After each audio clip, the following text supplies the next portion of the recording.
좋은 일로 만나야 되는데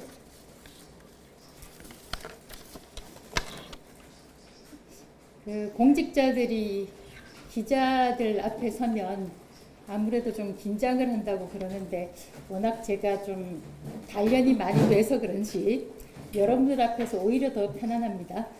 먼저 좀 압축해서 말씀드리기 위해서 제가 준비해 온 글을 좀 읽고 여러분들 질문 받도록 하겠습니다. 안녕하십니까. 방송통신위원회 위원장 이진숙입니다. 지난 7일 정부 조직법 개정안이 발표가 됐습니다. 우리 방통위와 관련해서 기자 여러분께 또 국민들께 말씀을 드리려고 이 자리에 나왔습니다. 핵심은 방송통신위원회를 방송미디어통신위원회로 바꾸는 것입니다. 통상 조직 개편은 구조를 크게 바꿀 만한 이유가 있을 때 시행하는 것입니다. 이번 조직 개편안을 보면 조직이 크게 분리되거나 또 틀이 달라지는 것은 별반 없습니다. 전체적으로 보면 다른 부처의 경우에는 조직의 틀이 달라진다든가 또 분리된다든가 하는 그런 것들이 있죠. 그런 것들에 대해서 제가 찬반 입장을 가지는 것과 별개로 조직의 틀이 크게 다를 때는 조직 개편을 할 수 있다. 그런 생각을 가지고 있습니다. 그런데 방송통신위원회와 방송미디어통신위원회를 비교하면은 그 틀이 근본적으로 달라지지 않습니다. 유료 방송에 대한 관리 권한이 추가되는 정도로 파악을 하고 있습니다. 더 쉽게 설명을 해볼까요? 이 건물, 방통위 건물도 그대로 사용하게 될 것입니다. 아마 사무실도 거의 그대로 유지가 될 것입니다. 직원들도 그 자리에서 지금처럼 근무를 하게 될 것입니다. 사실상 현판만 바꿔 달게 될 가능성이 큽니다. 가장 큰 변화는 위원장, 저에 대한 조치입니다. 방미통일법이 통과가 되면은 직원들은 그대로 승계가 되고 정무직 위원들만 직을 잃게 만들었습니다. 지금 정무직은 위원장인 이진숙 저 하나뿐입니다. 돌이켜보면 민주당은 거대 정당이 가진 힘을 유독 방통위에 발휘했습니다. 국회가 추천하게 돼 있는 방통위 상임위원을 추천하지 않고 소위 2인 체제로 만들었습니다. 그리고는 그 2인 체제를 불법이라고 규정하면서 저를 탄핵했습니다. 불법적이라고 하면서 그 불법 상황을 해결하려는 노력이나 시도는 하지 않았습니다. 방통위 심의 의결을 문제 삼는 것은 오른손을 묶어놓고 왜 왼손으로 밥을 먹느냐 이렇게 시비거리를 삼는 것과 마찬가지입니다. 소송도 그렇습니다. 민주당은 2025년 방통위 소송 예산을 0원으로 만들었습니다. 아마 정부 부처 가운데는 유일한 것일 겁니다. 정부를 상대로 소송이 제기되면 정부 부처는 마땅히 대응을 해야 합니다. 소송 가운데는 국내 기업들도 있지만 글로벌 테크 기업도 있습니다.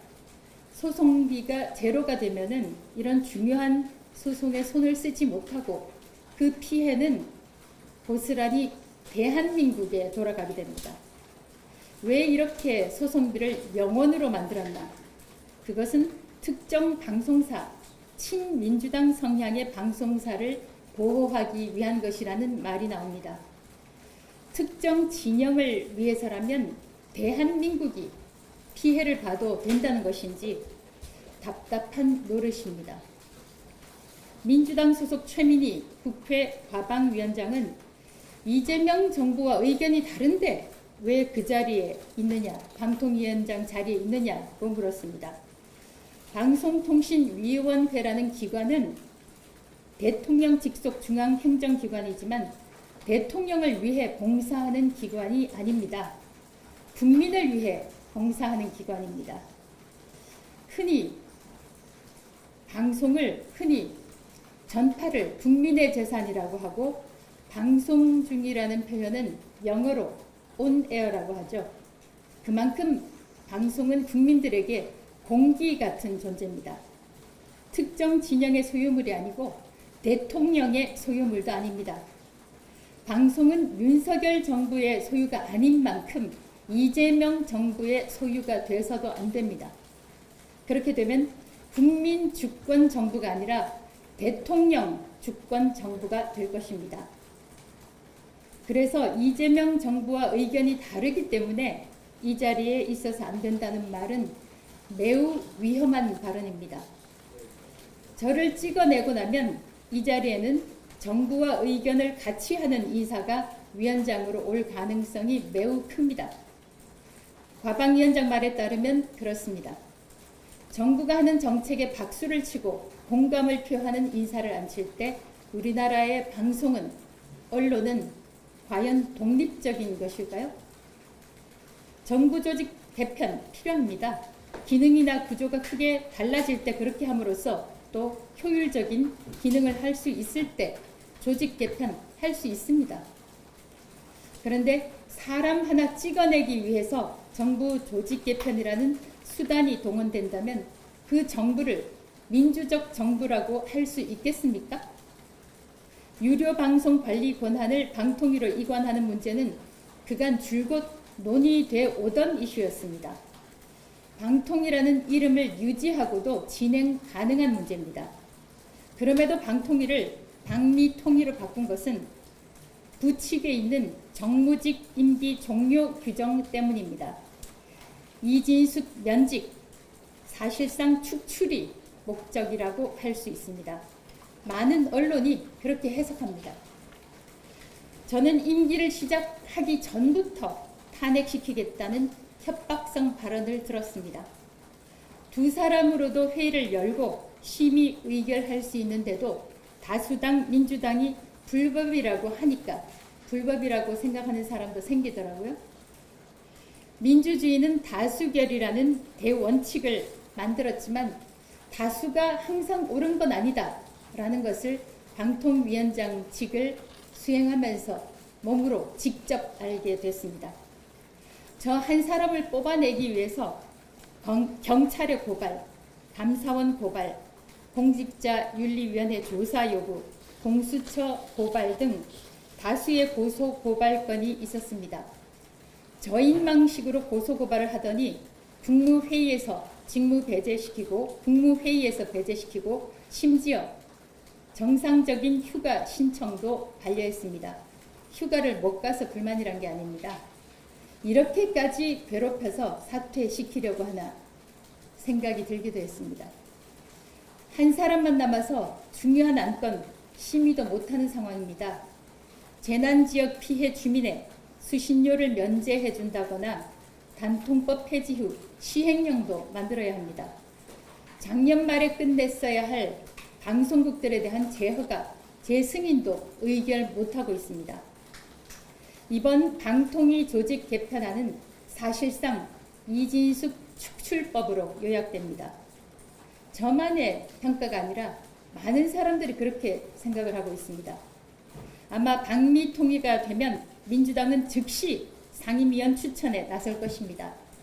이동관 위원장, 김홍일 위원장을 거치는 동안 2명으로 유지했던 방통위 상임위원회를 5명이든 7명이든 9명이든 복구시킬 것입니다.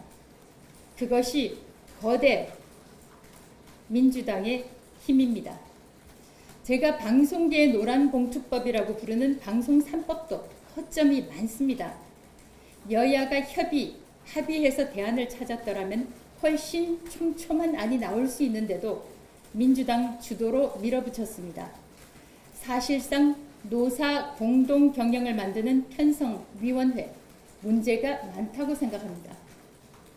그런데도 거대 여당 앞에서 야당의 의견은 반영되지 못했습니다. 과천 정부청사 주변에 수백 개의 화환이 전시되어 있습니다. 이진숙 개인에 대한 지지와 응원의 뜻도 있겠지만 법까지 바꾸어서 사람을 잘라내려는 다수당의 시도에 저항하려는 분들의 의사 표명이라고 생각합니다. 법을 바꾸어서 사람을 잘라내는 것, 그것이 펄지, 숙청입니다. 법에 의한 지배가 아니라 법을 바꾸어서 법을 지배하는 것, 그것이 레볼루션, 혁명입니다. 예, 이상 말씀드렸고 이제 질문을 받겠습니다.